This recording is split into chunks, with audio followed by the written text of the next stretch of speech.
This is another in a series of Microsoft Office training clips. Hi, this is some of the basics that deal with Microsoft Excel. Most of my videos have been dealing with the advanced level stuff. It kind of seems appropriate to talk about some of the fundamentals. So we're going to discuss creating formulas in Microsoft Excel.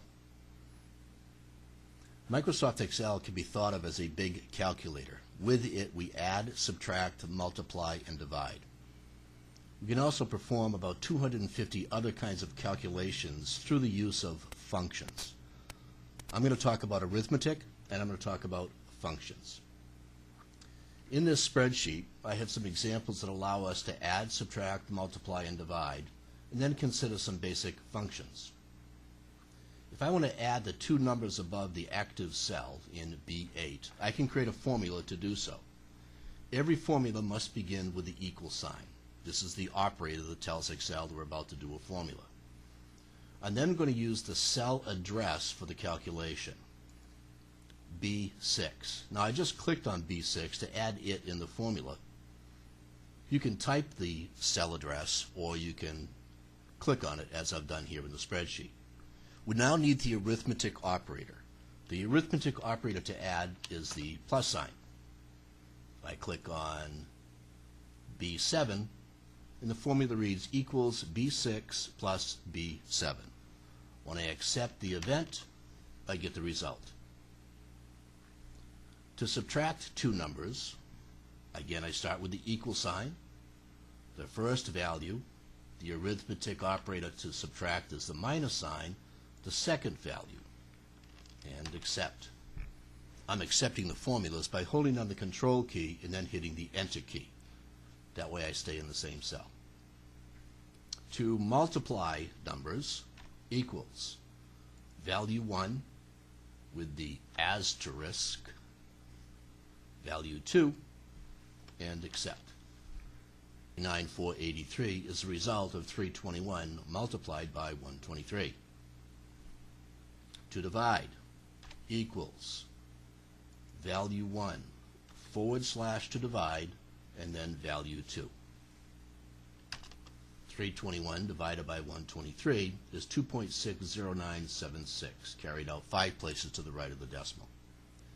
Now the formulas could easily be achieved by using the values rather than the cell address. The problem with using the values is automatic recalculation is not in effect.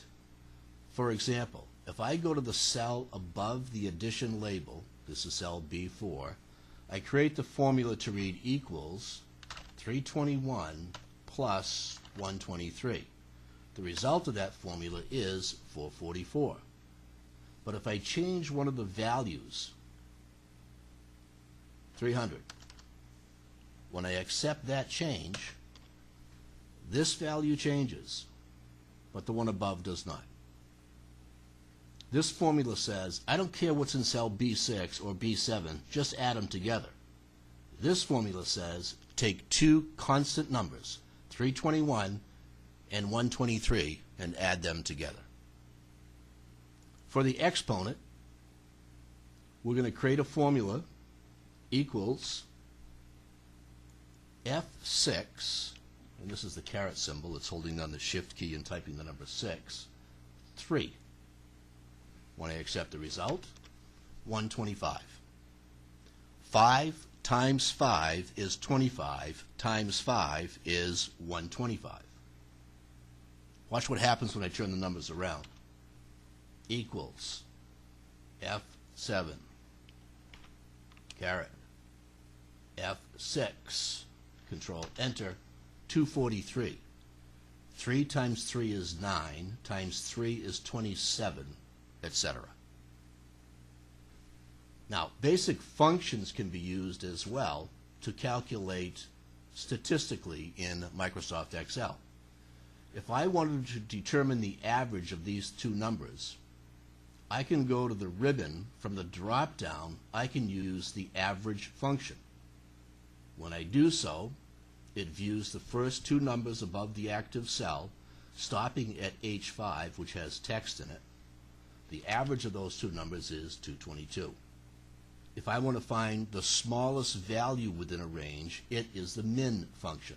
From the drop-down, min, it looks at the two values above, 123. The maximum of values in a range is the max function, 321. And the count function, count numbers, this will give me 2. There are 2 numbers in the selected range. What will this give me? Notice I've selected the range J5 to K7. I have 2 cells that contain text, J5 and K5. I should return the number 4 when I accept the formula. Within that range, there are 4 numbers.